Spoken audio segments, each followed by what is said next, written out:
지난 시간 우리는 금식에 대한 세례 요한의 질문과 예수님의 답변을 통해서 금식이란 뭐 절기가 돌아왔으니까 무조건 하는 것이 아니고 예수님이 나와 함께하면 언제나 축제의 인생, 잔치 인생이 되는 것이지만 예수님을 언제나 빼앗긴다면 그것은 금식이라도 해서라도 그리스도를 다시 찾아야 한다.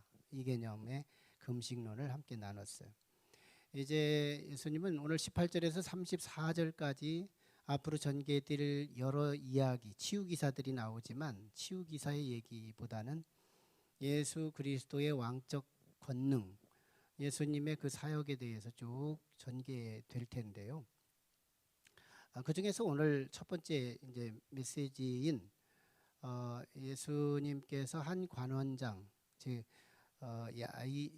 야이로의 회당장 이야기가 소개됩니다. 회당장이 예수님에게 다가와서 자신의 딸 12살 먹은 자신의 딸이 죽었다는 문제를 가지고 예수님에게 다가옵니다. 그래서 예수님 오셔서 손을 우리 딸에게 안수하시고 그러면 딸이 살아날 것을 믿습니다 하고 간청하게 돼요. 그래서 예수님은 제자들과 함께 그 야이로를 따라서 그 집으로 가는 도중에 한 사건이 옵션 되는 거예요. 그게 바로 이 혈루증을 앓던 12년 동안 혈루증을 앓는 여인의 이 혈루증이 치유되는 그런 내용이 소개됩니다. 이 혈루증을 앓는 여인이 예수님에게 다가가서 뒤에서 살짝 옷가를 스쳐요. 옷가를 살짝 만집니다. 고의적으로. 그도 그럴 것은 이 여인의 옷만 만져도 이 예수 그리스도에게서 은혜가 임해서 자신은 치유될 거라는 아주 민감한 믿음이 그 속에 묻어 있었던 거예요. 그러자 예수님께서 바로 직반응을 하시는 거예요. 야, 누가 나 만졌다. 제자들이 말합니다. 사람이 많기 때문에 서로 밀치는 과정 속에 예수님이 스친 것이죠. 별 대수롭지 않게 대답을 하게 되자 정작 그 혈루증을 앓았던 여인은 두렵고 떨리는 마음으로 막 불안한 마음을 보이고 있어요. 그때 예수님께서 딸아 안심하라. 네 믿음이 너를 낫게 하였노라 하시자 그 시로 치유됐다는 그런 말씀입니다. 그러자 이제 이 예수님께서 이제 야이로의 집으로 가게 되는 거예요. 도착하죠. 도착하자 피리 부는 사람들, 장례식이 이미 시작됐고 유대 장례식에는 슬픔을 상징하는 피리 부는 일들이 일어나고요. 그리고 또 슬피 우는 통곡하는 사람들이 인위적으로 돈을 사서 이렇게 그 장례식을 하고 있었어요. 그때 이 집에 들어가신 예수님께서 그들을 물리치게 하시고 그리고 이 아이는 죽은 것이 아니라 잔다 이런 진단을 해줍니다. 그러자 여기 피리 부는 사람, 슬피 우는 사람들이 비웃게 돼요. 그러자 비웃는 사람들은 따돌리고요. 부모님들 그리고 예수님의 애제자 베드로, 요한, 야고보 데리고 이 죽은 딸의 방으로 들어가서 이 딸의 손을 죽은 자의 손을 붙들고 일으키면서 우리가 익히 알고 있던 단어 딸리 따꿈 소녀야 일어나라 이 사건이 있는 거예요. 그래서 이 아이가 일어나서 활동하게 됐다. 이 소문이 온 땅에 퍼졌다 하는 그런 내용입니다. 네, 이 말씀에 굉장히 중요하고도 가장 핵심적인 메시지가 하나 있지요.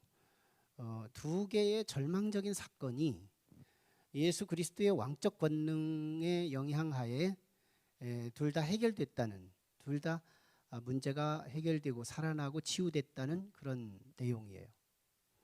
여기서 두 사건의 절망적 사건이 뭐냐는 거예요. 첫 번째가 야이로의 절망이죠. 야이로의 절망. 야이로는 회당장이었어요. 하나의 그 기관의 하나의 그 지역의 유지 정도 되는 사람이었습니다. 자, 그런데 이 야이로에게 그 딸이 죽었다는 거예요.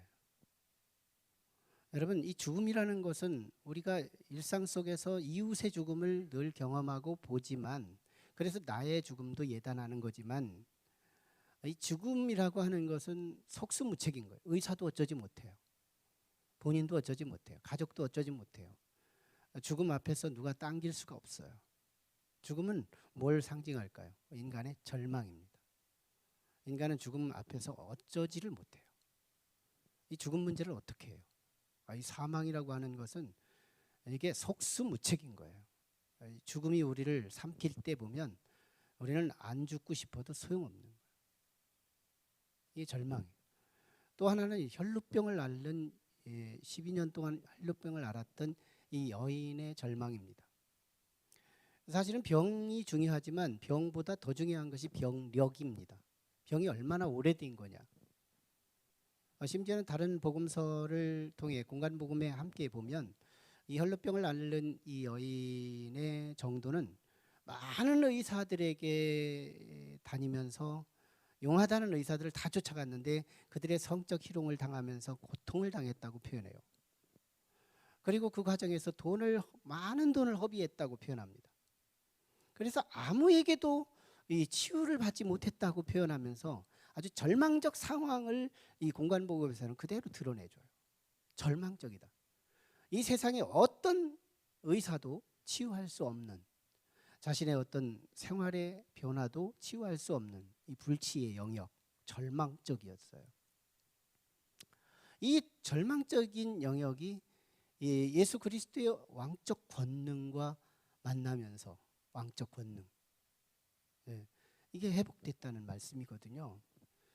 여러분, 예수님의 왕적 권능이 뭐냐면 생명의 주관자 되신 예수님이 생명의 여탈권을 갖고 있는 거예요. 죽고 사는 문제의 여탈권을 가지고 계신 거예요. 예수님 하나님이셨으니까 하나님만큼은 우리가 하나님께서 쟤 데리고 와라. 그러면 지금 건강해도 교통사고를 통하든 심장마비를 통하든 어떤 뇌출혈을 통하든 어떤 채널이든 하나님의 명령이 선제되고 사건이 나중에 이루어지는 거예요. 이 생명의 여탈권은 하나님께 있다. 하나님이 살아라 하면 죽을 자가 없고 하나님이 죽어라 하면 살 자가 없는 거예요. 이 세상에 하나님의 말씀의 권세로 이 세상이 생겨났고 조화를 이루고 질서 있게 아름답게 철철을 변화시키며 이 세상이 존립하고 있는데 이 모든 건 하나님의 입술의 권세에 있다는 거예요. 이게 왕적 권능이에요. 생명의 여탈권을 하나님이 있다. 이게 예수님이 가지고 오신 거거든요. 예수님은 만병의 대의사가 되시는 분이세요. 만 가지 질병, 예수님 앞에서 예수님이 낫게 하고자 하실 때 못 낫게 한 질병이 없는 거예요. 그런 왕권을 가지고 오신, 왕의 권능을 갖고 오신 거예요. 말씀 한마디에 갈릴리 호수의 집체 같은 파도를 한순간에 잠재웠던 예수님의 그 권세는 이제는 혈루병자가 치유되는 역사로 경험하게 되는 겁니다.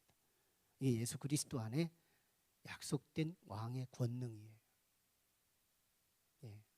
자, 그래서 오늘 말씀을 통해서 유일한 인간의 희망은 예수 그리스도의 왕적 권능을 만나야 된다라고 하는 예수 그리스도만이 유일한 희망이라는 메시지를 이 옴니버스 스토리 안에서 우리에게 말하고 있는 그런 말씀이에요.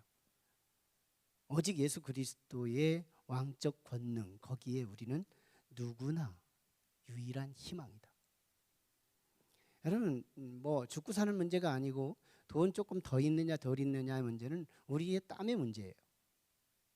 남보다 조금 앞서느냐 덜 서느냐 이 문제는 우리의 열정의 문제일 수 있어요. 하지만 죽느냐 사느냐 또는 병력이 10년 이상 넘어간 이런 병력이 오래된 불치의 난치병, 이런 것들의 여탈권은 그리스도께 있다. 자, 문제는요, 나의 절망적 현실이 분명하고 그때 당시에 이 복음, 오직 예수 그리스도가 메시아로 들렸다는 거, 야이로가 그 소리를 듣게 되고요, 혈루병을 앓았던 이 여인이 듣게 됩니다. 여러분, 이 복음이 복음으로 들려지는 사람들이 특징이 뭐냐면 자기만의 절망적 상황이 있을 때 복음이 복음으로 들리더라는 거예요. 배부르고 등 따숩고 여유 있게 되면 예수 그리스도가 생명이라고 해도 고지가 안 들려져요. 이게 안 들리는 거예요. 복음이 복음으로 안 들리는 겁니다. 지금 배부르고 물 실컷 먹은 사람에게 물 한 대접을 갖다 줘도 이 물은 아무 가치가 없어지는 것처럼, 그러나 목말라 죽기 직전에 이 물 한 모금을 가져 대주셨을 때 이 물 한 모금의 가치는 대단히 높아지는 것처럼, 예수 그리스도에 대한 이 생명의 복음, 그리고 우리의 불치의 난치병을 치유할 수 있는 여탈권을 가진 결정권자를 가진 예수 그리스도, 그분이 우리에게 희소식처럼 들려질 수 있는 우리의 상황이 뭐냐면 절망이라고 하는 우리 현실이라는 거예요. 예수 그리스도가 아무리 좋다고 하더라도 나의 절망의 문제, 그리고 내게 어려운 문제, 내게 크고 작은 문제의 현실에서 예수 그리스도가 아무리 좋다고 해도 여기가 연결되지 않는다면 우리는 그리스도는 아무것도 아닌 거예요. 그게 하나님이라도, 그게 내 문제를 정말 해결하는 진짜 원인이 거기 있다고 하더라도 우리가 이걸 연결시킬 수 없다면, 우리가 그 왕 대신 그리스도를 만날 수 없다면, 인격적인 접촉을 할 수 없다면 우리는 어떤 절망도 타개할 수 없고 문제도 해결할 수 없는 문제가 된다는 거예요. 오늘 본문의 두 인물, 야이로 그리고 12년 동안 이 혈루병을 앓는 이 여인의 이 두 사람의 참 돈독한 이 태도가 오늘 왕 대신 그리스도를 연결시키고, 그리고 자신의 절망적인 상황을 희망으로 바꿔놓은 기적의 주인공이 된 건데요.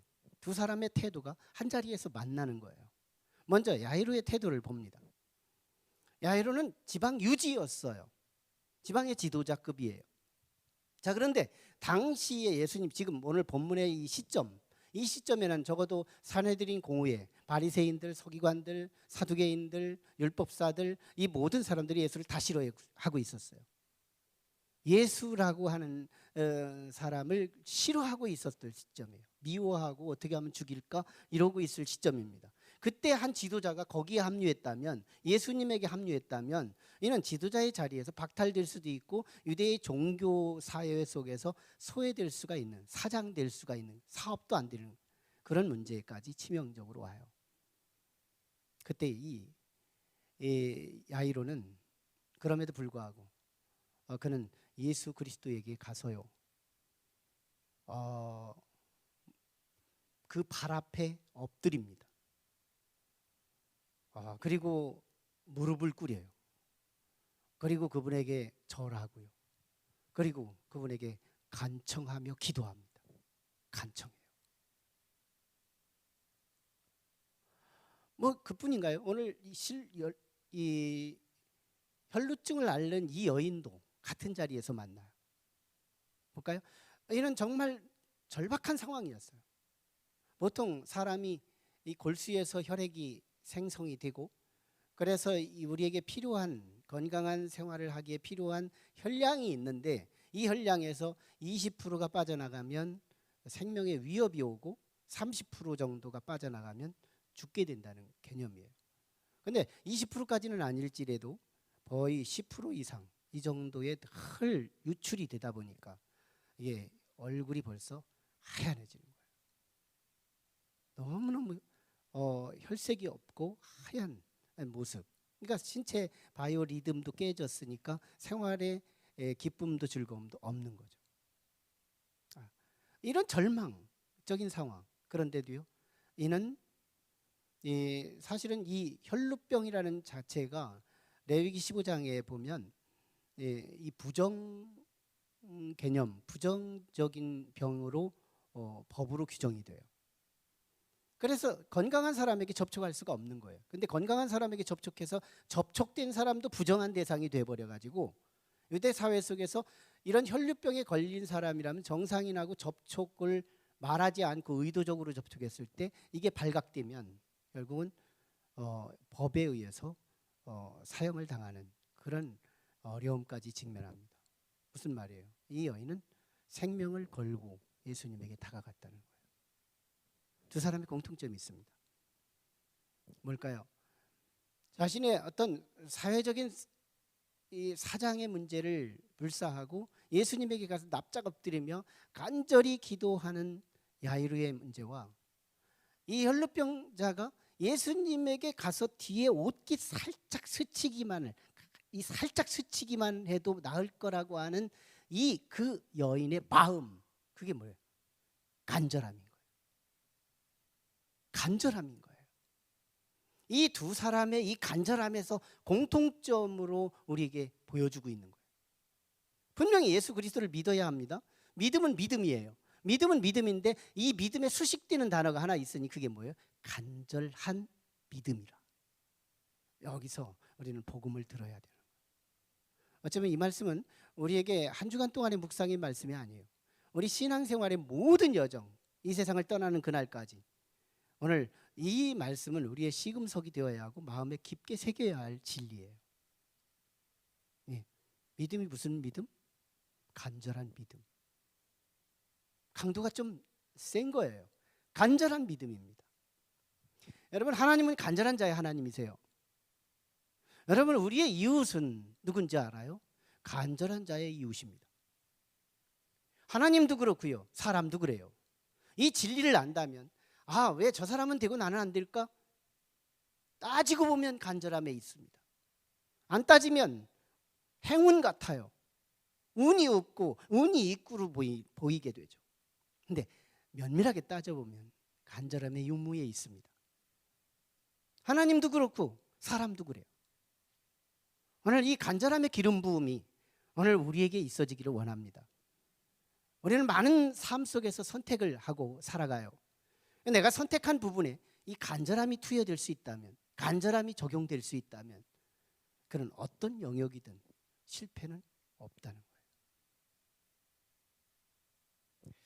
성경은 창세기 32장에서 야곱의 간절한 기도를 소개합니다. 야곱은 그의 형 에서를 속여먹고 외삼촌 댁에가 20년 지나요. 그리고 다시 돌아옵니다. 금이 환양. 다시 고향으로 돌아올 때 가장 야곱에게 캥기는 게 있었고 괴로운 게 하나 있었으니 형이 자기를 20년 동안 칼을 갈고 있어서 자기를 죽일 거라는 두려움이었어요.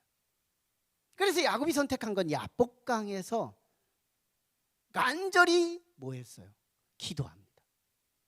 천사가 난 낮이기 때문에 이제 내 처소로 가야 하겠다 그랬더니 아닙니다. 갈 수 없습니다. 내 문제를 해결해 주지 않고는 천사님 도무지 갈 수 없습니다. 그러자 환도뼈를 쳤더니 위골돼 버려요. 그때 응답받아요. 네 이름을 이스라엘이라 하라. 이름을 바꿔줍니다. 그리고 에서를 만납니다. 실제는 에서가 아마 죽이려고 400명이나 용사들을 데리고 나옵니다. 아니 정말 환영하려면 혼자 나와도 괜찮은 일인데 400명의 장정을 데리고 나온 건 20년 동안 칼을 갈았다는 야곱의 직감은 적중했다는 거예요. 근데요, 에서가 야곱을 보는 순간 자기 상상, 자기 기대가 무너지는 거예요. 나보다 돈 더 많고 나보다 더 건강하고 나보다 더 위대하고 훌륭한 인격으로 돌아올 것을 기대합니다. 그런데 야곱을 보는 순간 한순간에 쩔룩거리고 오는 거예요. 거기서 에서의 마음이 녹아집니다. 측은지심이 생겨나고 우리 야곱 내 골육 중에 골육이고 혈육 중에 혈육인데 안 됐구나. 그러면서 이 에서의 마음이 녹아지기 시작하는데요, 야곱이 에서의 얼굴을 보니까 하나님의 얼굴을 보는 것 같이 바뀌어 있는 거예요. 기적인 거예요. 뭐가? 간절한 야곱의 기도가. 사무엘상 1장에 보면 한나의 기도가 소개됩니다. 자식이 없어서 한이 맺혔던 한나에게 하나님의 성전에 들어가서 간절히 기도할 때 자기의 부미를 챙길 겨를이 없어요. 그때 엘리 제사장, 한나야 제발 술 좀 끊어라. 잘못 오진. 그날 그는 성령에 취했고 하나님께 간절히 자기에게 아들 하나를 달라고 사모하며 기도했더니 사무엘을 주시죠. 10명의 아들을 부럽지 아니하고 100명의 아들을 부럽지 아니하는 이 사무엘을 하나님이 주시는 거예요. 누구에게? 간절한 한나에게 아들을 주셨다. 야고보서 5장 17절에는 엘리야의 간절한 기도를 소개하고 있어요.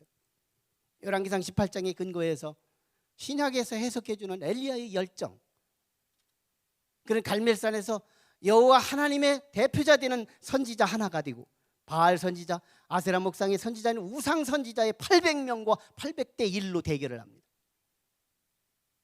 그때 800명의 우상 숭배자들이 자기 신을 불러대며 이 제단에 불을 내려달라고 간절히 요청했지만 하루 종일 기도해도 불이 내리지 않아요. 그런데 엘리야가 기도합니다. 무릎을 꿇습니다. 그리고 무릎과 무릎 사이에 자신의 머리를 집어넣고 앞뒤로 흔들어대며 하나님 앞에 간절히 기도하는데 야고보서 5장 17절에 이미 간절히 기도했다는 말을 해석해주고 있어요. 그때요, 청천 하늘에서 불이 내려와 물로 가득했던 그 제단을 한순간에 핥아내며 하나님만이 참 하나님인 걸 응답으로 받게 해줘요. 저희 교회 20년 역사에 한 성도님이 저를 찾아온 적이 있어요. 나름대로의 혈루병이었습니다. 3개월 동안 혈류가 흘러서 그 얘기를 하는 순간 그 얼굴을 보니까 벌써 얼굴이 창백해요. 보통 사람 같으면 자신의 이런 혈루의 문제라면 사모를 통해서 우회적이고 간접적으로 기도를 요청하는데 이분은 저한테 직접 얘기합니다. 저는 더 이상 남자가 아니었어요. 하나님의 유일한 디렉터였고 하나님과 직접 교제하는 하나님의 사자로 본 겁니다. 기도해 주세요. 간절히 기도했어요. 그날의 그 기도가 그 주간에 3개월 동안 혈류가 계속 흘리는 그 피가 멈춥니다. 응답받은 거예요. 그 자녀가 작년도 고3이었어요. 자녀가 머리가 좋습니다. 그래서 나름대로 영향력 있는 좋은 학교 목표하고 공부했어요. 하지만 이 엄마는 자녀의 머리를 믿지 않습니다.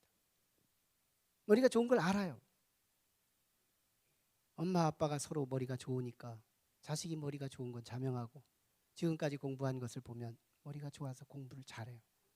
그러나 그 1년은 고3 1년은 머리가 좋은 거 조금도 믿지 않아요. 증거가 있어요. 늘 새벽에 나와 자신의 고3의 자녀를 위해 기도합니다. 그런 직장인이었어요. 저녁에 얼마나 피곤할까요? 저녁에 가족들 밥 해주는 것도 분주할 텐데 반드시 저녁에 그 피곤한 몸을 이끌고 하나님의 성전에 1년 내내 기도합니다. 전 좋은 대학에 들어갔다는 말을 하고 싶은 게 아니에요. 열심히 기도하고 기도해서 결국 수능에 발표하는 날이 왔어요. 뚝 떨어졌어요. 전 이 떨어진 것과 다시 합격한 이 두 가지 사건에 하나님의 개입을 정확하게 묵상하고 읽어본 거예요. 떨어집니다. 엄마의 판단은 옳았다는 말이에요. 자식의 머리를 아무리 좋게 과거의 경험을 통해서 아무리 좋게 머리가 좋다는 것을 객관적으로 알고는 있지만 합격과 불합격의 결정은 하나님께 있다는 오직 하나님께 대한 열정, 이거 하나만큼은 하나님 보이기 위해서 1차로 인간의 머리의 한계를 불합격을 통해서 선을 그어준 뒤에 그 뒤에 우리에게 비상기도를 요청합니다. 함께 같이 기도했어요. 그 주간에 학교에 합격 통지서를 받게 되는 거예요. 저는 기복적 요청을 하는 게 아니에요. 좋은 대학을 노래하는 게 아니에요. 대학에 들어가지 못한 어려움 당하는 우리의 이웃들을 아프게 하려고 하는 것도 아니에요. 오직 하나님에 대해서 내가 얼만큼 간절하게 하나님 유일한 희망의 요소를 하나님께 두고 했느냐 하는 부분. 인간의 한계는 떨어지지만 하나님의 은혜는 합격했다는 이 이중적 사건을 통해서 하나님이 하셨다고 말하고 싶은 거예요. 코로나 역사가 1년이 넘어갔습니다. 1년이 넘어가면서 한국 국민의 정서는 기본 감정의 레벨에서 뚝 떨어져 있어요. 우울해집니다. 많은 부분에 어두워졌어요. 그럼에도 불구하고 우리 한국 국민들에게 기초적인 하나님의 이 나름대로의 위로의 한 사건이 있었으니 소위 트롯 열풍이에요.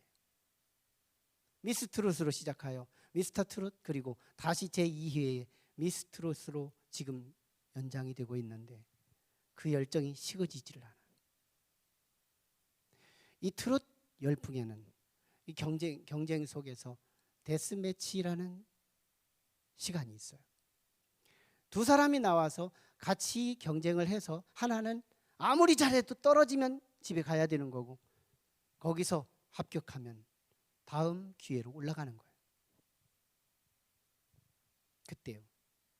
저는 트롯의 매니아도 아니지만 텔레비전에 꾸준히 트롯을 하는 이 모습에 그게 주목이 될 때가 생긴 거예요. 데스매치를 할 때 나름대로 이 트롯의 거장들이 평가하기 전에 제가 먼저 평가합니다. 중간쯤 노래를 부르면 얘는 합격, 얘는 불합격, 제가 선언을 합니다. 그럼 마스터들이 나중에 표결을 하고, 마스터들이 얼마나 난해하는지 몰라요. 이들의 음정, 이들의 박자, 이들의 가창력, 이거 앞에 너무너무 비슷해가지고 누구를 표시를 해야 되느냐는 거예요. 마스터들이 너무너무 괴로워하는 시간이 자기가 표를 던져야 할 시간이었어요. 그때 저는 중간쯤 부르고 나면 얘는 합격, 얘는 불합격, 제가 먼저 아내 앞에서 선언을 하면 나중에 마스터들이요, 제가 합격시킨 자들이 다 합격됩니다. 지금까지 떨어진 자가 없어요. 지금까지 평가했을 때 저는 한 가지를 발견한 거예요. 여기 박자 가지고 박자의 차이를 갖고 온 사람 없을 것이며, 음정의 차이를 갖고 온 사람 없을 것이며, 가창력의 탁월한 차이를 갖고 오지 않았을 거다. 비슷비슷할 거다. 그렇다면 이 같은 노래 안에서 누가 더 가사와 사람이 하나 됐느냐는 거예요. 동화됐느냐, 얼마나 감정이 이입됐느냐, 얼마나 간절했느냐, 여기에 합격과 불합격이, 이 마스터들은 이게 간절함이라는 말을 알지도 못하면서도 간절함 쪽에 표를 주고 있더라는 거예요. 이건 하나님도 거기에 표를 주시고, 사람들도 그게 간절함이라는 게 뭔지는 모르지만 나도 모르게 지나고 나면 간절함 쪽에 표를 던지고 있는 사람들의 보편의 마음을 읽을 수 있더라는 거예요. 그렇습니다. 간절함이에요. 간절함이 이기는 거예요. 간절함이 절망을 희망으로 바꾸는 거예요. 간절함이 문제를 해결하게 하는 거예요. 간절함이 우리의 역사의 유일한 희망이라는 거예요. 간절함이 유일하게 역사의 인물 가운데 필요치 않은 사람은 딱 한 분입니다. 예수님이시죠. 예수님 한 분은 간절함이 필요치 않아요. 왜? 하나님이시기 때문에, 메시아이기 때문에. 그는 말로 세상을 창조하시고 말로 이 세상을 운영하시는 전능하신 하나님이시니까요. 그런데 그 예수 그리스도가 역사의 마지막 사역에서 우리는 따라잡을 수 없는 간절함을 실행하십니다. 그게 바로 겟세마네 동산의 피땀 기도였어요. 피땀 기도. 얼마나 간절히 기도했으면 땀방울이 모세혈관의 터짐과 함께 핏방울로 뒤바뀌어지는데, 여러분, 예수 그리스도의 이 피땀 기도, 이 간절한 이 기도가 뭘 이룬지 알아요? 내 뜻 집어던지고 하나님 뜻 붙들고 십자가에 능동적으로 지고 갈보리산에 올라가요. 그리고 인류 최초로 이 예수 그리스도의 이 간절한 기도와 연결된 결과가 어떻게 된지 알아요? 사망을 죽여 없애버려요. 그 이전까지는 사망 앞에 모든 인류가 어쩌지 못하는 쩔쩔매는, 사망 앞에서 쩔쩔매는 우리 인류가, 예수 그리스도, 그분은 사망을 죽여 없앱니다. 사망이 패해요. 사망이 쩔쩔매게 되는 거예요. 사망 권세를 죽여 없애는 인류 최초의 인물이 되는 거예요. 그리고 인류 최초의 죽어도 사는 부활의 첫 열매가 되시고, 인류 최초의 인간이 하나님 만날 수 있는 유일한 길이요 진리요 생명이 되신 우리의 구세주가 되셨다는 거예요. 교회 다니는 사람 치고 믿음이 없다고 할 만한 사람은 별로 없을 거예요. 우리는 나는 믿음이 있다고. 하나님을 믿는 사람 치고 하나님을 사랑하지 않는다고 할 사람 또한 없을 것입니다. 우리는 믿음이 있고 우리는 사랑이 있어요. 하지만 이 믿음이 주님을 구원한다는 보장 받을 수 없고, 이 사랑이 주님을 만난다는 보장 없습니다. 다만 오늘 우리가 주님을 만날 수 있고 주님의 구원을 경험할 수 있고 절망을 희망으로 바꿀 수 있고 우리의 모든 문제들을 해결할 수 있는 유일한 우리의 약속의 한 지점은 간절함이에요. 간절함이에요. 저는 우리 교회 5년 전 건축을 마무리할 쯤에 은행 대출을 받아야 하는 상황에서 많은 업자들이 돈의 해결이 되지 않으므로 이제 이 건물에 6개의 가압류가 들어오게 되고, 정한 시간에 돈을 지불하지 않는다면 36개의 하도업체들이 연이어서 가압류가 들어오면 40여 개의 가압류가 이 건물에 매달리게 되어 있어요. 그래서 우리는 법정 과정을 거쳤고 판사가 오늘 판정을 내려서 우리에게 유익한 판정을 해준 겁니다. 근데 시간이 문제예요. 시간이 여기서 일주일이 지나면 이 가압류가 하나 들어오면 빼기 쉽지 않고, 하나가 들어오므로 다른 사람이 또 들어와요. 경쟁적으로 먼저 들어온 사람은 우선순위의 혜택이 있다는 것 때문에. 그러면 걷잡을 수 없이 되는데, 이걸 못 들게 하려면 법정 결과지가 필요한 거예요. 결정문이 필요한 거예요. 우리가 법원에 갔습니다. 판사의 결정이 내려졌으니 이걸 어떻게든지 결정문을 발행해달라고 요청했더니 이 결정문이 프로세스 과정이 일주일이 지난대요. 일주일 있다나 결과지를 받을 수 있다는 거예요. 아닙니다. 그러면 우리는 망합니다. 우리는 망합니다. 법원에 가서 판사를 만날 요량으로 우리는 울부짖으며 요청을 했어요. 각 파트마다 쫓아다니며 울었고 통곡을 하며, 제발 우리는 일주일이 지나면 망합니다. 오늘 받아야 합니다. 그러면서 했는데요. 세상에 이런 사람, 이런 떼그쟁이를 하는 사람은 지금까지 공무원 생활하면서 처음 봤다는 거예요. 결과야, 그날 결정문을 받았습니다. 그래서 적절한 서류를 대처해서 한 사람도 결정문에 이 가압류에 들어오지 않아서 대출을 받게 되는 기적을 경험한 거예요. 안 된다고 했으면, 그냥 물러왔으면 우리 교회는 이미 무너졌어요.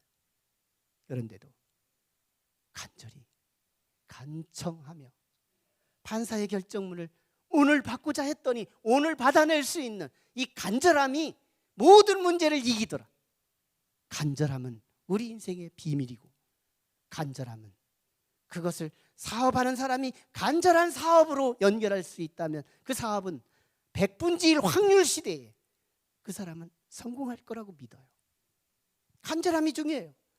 믿음이 중요하지만 믿음보다 더 중요한 것이 간절한 믿음이며, 사랑이 중요하지만 사랑보다 더 중요한 것이 간절한 사랑이고, 소망이 중요하지만 소망보다 더 중요한 건 간절한 소망이 더 중요하다는 거예요. 오늘 우리는 한 주간의 묵상의 메시지가 아니에요. 예수 그리스도를 믿는 우리 모두에게 영원 세세토록 우리가 붙잡아야 할 영원한 복음의 한 장소, 한 코드, 한 약속, 간절함이에요. 예수님은 마태복음 22장 37절에서 너희는 하나님을 마음을 다하고 뜻을 다하고 성품을 다하고 힘을 다하여 주 너희 하나님을 사랑하라. 그냥 사랑하라면 됐지. 왜 거기에 마음 다하고 뜻을 다하고 성품을 다하고 힘을 다하라고 간절하라는 거예요. 사랑이 중요한 것보다 간절한 사랑이 역사를 이루고, 간절한 사업가가 성공을 이루고, 간절한 믿음이 하늘나라를 거머쥘 수 있고, 간절한 믿음만이 예수를 경험할 수 있다는 이 간절함. 코로나 시대를 경험하며 우리는 이 간절함이 도려나갔어요. 참 이 미온적이고 더 중요한 것이 예수 그리스도와 우리 사이에 암벽처럼 가로막고 있어요. 오늘 이 진리의 복음이 우리 마음속에 깊게 새겨져서 예수 그리스도에 대한 이 간절함, 나의 절망의 문제, 그게 사망이라도, 그게 12년의 혈루병이라는 이 병력의 깊은 절망적 아픔이라 하더라도 그보다 못한 문제라면 더 쉽게 우리의 간절한 믿음으로, 간절한 사랑으로, 간절한 열정으로 오늘 우리의 문제들을, 크고 작은 문제들을 그리스도 안에서 타개하고 하나님을 경험하는 저와 여러분이 될 수 있기를 주의 이름으로 축원합니다. 기도하시죠.